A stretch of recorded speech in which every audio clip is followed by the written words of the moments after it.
تو بہت سوچنے کا موقع ملا. 20 دہشت گرد آئے اور آ کے انہوں نے 20 نہتے لوگوں کو وہاں پہ مار دیا.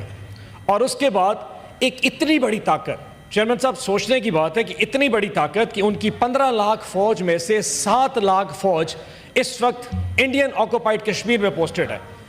1,68,000 انڈین آرمی موجود ہے وہاں پہ. 1,60,000 ان کی سینٹرل آرمڈ پولیس فورس موجود ہے سر وہاں پہ. ان کی بارڈر سیکیورٹی فورسز کے 1,60,000 لوگ وہاں پوسٹڈ ہیں. ان کی ایک اور فوج ہے جس کو کہتے ہیں سہاشترا سیما بل SSB، اس کے 1.25 لاکھ لوگ وہاں پہ موجود ہیں. اور ایک ہے انڈو تبتن بارڈر پولیس ان کی، جس کے تقریباً کوئی 80,000 لوگ پوسٹڈ ہیں. 7 لاکھ فوج پوسٹڈ تھی. 20 لوگ آئے، 20 لوگوں کو مارا اور چلے گئے، اور 7 لاکھ فوج دیکھتی رہ گئی. شرم ان کو نہیں آتی کہ اس میں سے ایک شخص نہیں پکڑا گیا. اور 1 گھنٹے بعد 2 گھنٹے بعد اچانک ایک ترانہ شروع ہو گیا کہ جی پاکستان سے لوگ آئے تھے اور نکل گئے. اگر تمہارے 7 لاکھ لوگ 20 لوگوں کو نہیں پکڑ سکتے تو یہ ڈرامے بند کرنے چھوڑ دو. یہ انڈیا کی جو سوچ ہے یہ مودی سے نکلتی ہے چیئرمین صاحب. اس کی سوچ گجرات سے نکلتی ہے. مسلمانوں سے اس کی دشمنی، اس کی نفرت یہ کوئی آج کی نہیں ہے، یہ صرف ایک سیاست ہے. لیکن اس کو بھول جانا چاہیے کہ کس قوم سے بات کر رہے ہو. یہ وہ قوم ہے جو پچھلے 70-80 سال سے جیسے بھی تھے سر، ہم دنیا کی شاید اس کے مقابلے میں 1/7واں حصہ بھی موجود نہیں ہوں گے. نہ ہماری آرمی بھی ان سے چھوٹی، ہمارے لوگ بھی ان سے تھوڑے، ہماری اکانومی بھی چھوٹی، لیکن ہمارا ایمان ان سے بہت بڑھ چکا ہے. یہ ہمارا مقابلہ نہیں کر سکتے. لیکن چیئرمین صاحب، اگر اب میں سیاست نہیں کرنا چاہوں گا، آج اس جگہ پہ بالکل سیاست نہیں کروں گا، لیکن صاحب کارگل سے لے کے پلوامہ تک ہماری قوم نے جس طریقے سے بھی کھڑی رہی، اس میں آپ کو بھی سوچنا پڑے گا. جب کارگل کا واقعہ ہوتا ہے تو اس وقت کے پرائم منسٹر صاحب فرماتے ہیں کہ مجھے پتا ہے جن لوگوں نے حرکت کی ہے میں انڈیا سے معافی مانگ لوں گا، مجھے پتا ہے یہ پاکستان سے شرارت ہوئی ہے.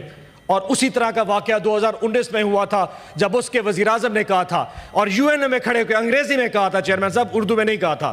اس نے اس وقت بھی کہا تھا کہ مجھے پتا ہے کہ اس وقت پلوامہ کا جو اٹیک ہوا، اسی طرح کا اٹیک اور بھی ہوگا. اور انہوں نے اپنا ذہن بنا لیا ہے کہ پاکستان کو اس کو مورد الزام ٹھہرائیں گے. لیکن میں ان کو بتانا چاہتا ہوں کہ میرے پاس کچھ نہیں ہے سوائے ایمان کی طاقت کے علاوہ، لا الہ الا اللہ کی طاقت کے علاوہ میرے پاس کچھ بھی نہیں ہے. اور میں یہ بھی بتا دوں، اور یہ انہوں نے وہاں کھڑے ہو کے کہا تھا، میں یہ بھی بتا دوں کہ ہم چھوٹے ضرور ہیں لیکن ہم نیوکلیر فورس ہیں. اور اگر آج انڈیا نے یہ سوچ لیا کہ وہ ہم پر اٹیک کرے گا تو پھر جنگ پاکستان اور بھارت کے اس بارڈر کے درمیان نہیں رہے گی. دنیا کو سوچنا پڑے گا یہ جنگ کدھر جا سکتی ہے. میں دھمکی نہیں دے رہا، میں صرف بتا رہا ہوں کہ یاد رکھیے جب میرے پاس یہ چوائس ہوئی کہ مجھے سرنڈر کرنا ہے یا مرنا ہے تو میں مر گزروں گا. یہ ہوتا ہے ملک کا وزیر اعظم جس نے 2019 میں یہ بات کی تھی. چیئرمین صاحب، آج ہم سے یہ توقع کی جاتی ہے کہ اس سینٹ کے اس پلیٹ فارم پہ کھڑے ہو کے ایک یونینمس ریزولوشن دے. ہم نے دی تھی، علی ظفر صاحب اور شبلی صاحب نے دونوں حکم کیا، ہم سارے بیٹھے، اعظم تارڑ صاحب موجود تھے، شہری رحمان صاحبہ موجود تھیں، عرفان صدیقی صاحب موجود تھے، اسحاق ڈار صاحب بھی آئے تھے. ہم سب نے آدھے گھنٹے میں ایک ریزولوشن بنائی تھی کیونکہ ہماری ملک کا مسئلہ ہے، ہماری سالمیت کا ایشو تھا. جو کہا گیا ہم نے اپنی اس میں الفاظ ڈالے کہ کوئی ایک ایسی چیز نہیں ڈالی جہاں سے کوئی سیاست جھلکتی ہو. یہ پاکستان تحریک انصاف تھی کیونکہ ہم سمجھتے ہیں اس وقت پاکستان زیادہ ضروری ہے، پاکستان تحریک انصاف اس وقت شاید ضروری نہیں تھی. لیکن چیئرمین صاحب دیکھیں ہمارے ساتھ کیا ہو رہا ہے. آج بھی ہمارے لوگ گرفتار ہو گئے ہیں. آج کے دن علی ظفر صاحب ملنے کے لیے گئے، بیرسٹر گوہر ملنے کے لیے گئے، ان کو خان صاحب سے نہیں ملنے دیا گیا. آپ دنیا کو کیا میسج دینا چاہتے ہیں؟ کون سی سالمیت کا میسج دینا چاہتے ہیں؟ چیئرمین صاحب، جنگیں فوج نہیں جیتی، جنگیں قومیں جیتا کرتی ہیں. جس فوج کے پیچھے اس کی قوم کھڑی ہو، جس قوم کے پیچھے پوری ایک سالمیت کے ساتھ سب ڈٹ کے کھڑے ہو جو، اس کو کوئی دنیا کی طاقت نہیں ہرا سکتی. آپ بھی پیغام دیجئے نا. آج آپ بھی بتائیے کہ اس وقت پاکستان کی لیڈرشپ جو جیل میں ہے، میں ان کو لے کے آتا ہوں، یہاں APC بلائیں گے، بنائیے آل پارٹیز کانفرنس، بلائیے تمام لیڈرشپ کو، نواز شریف صاحب کو بلائیے، زرداری صاحب کو بلائیے، عمران خان صاحب کو بلائیے، دنیا کو بتائیے کہ اس مقصد میں ہم اکٹھے کھڑے ہیں. یقین جانیے وہ خوف دنیا کام جائے گی.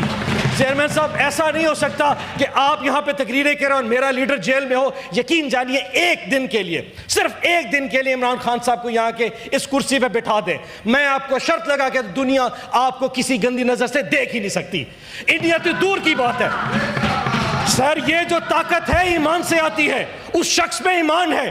اس شخص کی سوچ دیکھیے کہ وہ اس وقت جیل میں بیٹھ کے ٹویٹ کر رہا تھا کہ کس طرح کے, اور ابھی تک مجھے افسوس ہے کہ میاں نواز شریف یا زرداری صاحب کی سٹیٹمنٹ نہیں آئی. ہو سکتا ہے کوئی مسئلہ ہو, میں سیاست, سر بات تو سن لیں, بات تو سر جذبات, ہو سکتا ہے کوئی پرابلم ہوگا, ہو سکتا ہے ان کی طبیعت خراب. میں کو دیکھ رہا ہوں, باقی دوستوں نے بھی بات کرنی ہے, باقی ابھی تو 5 منٹ ہوئے حضور, آپ گڑی کو بھی دیکھیں ساتھ. سٹیٹمنٹ سب کی آنی چاہیے تھی سر, سب کی سٹیٹمنٹ لے کے آئیں, یہ ملک اور قوم اس وقت بہت ضروری ہے. ایک چیز اور بات کرنا چاہوں گا سر. جی پلیز پلیز سر, اے پی سی جب بلانے کا کہا جاتا ہے نا سر, اب ہم یہ کچھ عرصے بعد 2-3 دن بعد اے پی سی کی بات شروع ہو جائے گی. ہمیں دیکھا کہ انڈیا میں آج سے 3 دن پہلے اے پی سی ہو چکی ہے, تمام جماعتیں اس پہ پہنچ چکی تھی. سر یہاں بھی اے پی سی بلائی ہے. سر یقین کریں کچھ نہیں ہونے لگا. میں کہتا ہوں آج اپنی قدورتیں پیچھے رکھ کے آج ایک ملک دنیا کو پیغام دے دے کہ اس وقت پاکستان سب کا سب ایک پیج پہ کھڑا ہو گیا ہے. اور یقین جانیں آج اگر آپ واقعی چاہتے ہیں ملک آگے بڑھے, بلوچستان کے دوستوں سے ہاتھ ملائیے سر. سر کے پی کے میں اگر کہیں پہ کوئی کمی بیشی ان سے ہاتھ ملائیے سر. سندھ کا پانی دفع کرے سر, یہ ایسا کون سا ایشو ہے, ادھر جنگ کی بات ہو رہی ہے, ہم پانی کے ایشو پہ اڑے ہوئے ہیں. سر اپنی انا کو پیچھے کر دیں. کل مجھے خوشی ہے کہ سیسے کے اجلاس میں پانی کے بات ہوئی اور انہوں نے کہا کہ ابھی اس کو روک لیتے ہیں. سر روکے مت, ختم کر دیں. یہ کون سا پانی جس کے لیے پنجاب کہہ رہا تھا ہمیں پانی دیں اور سندھ کا پانی روک رہے ہیں. ایشوز کو ختم کیجئے, ہمارا کوئی جنگ کسی سے نہیں ہے.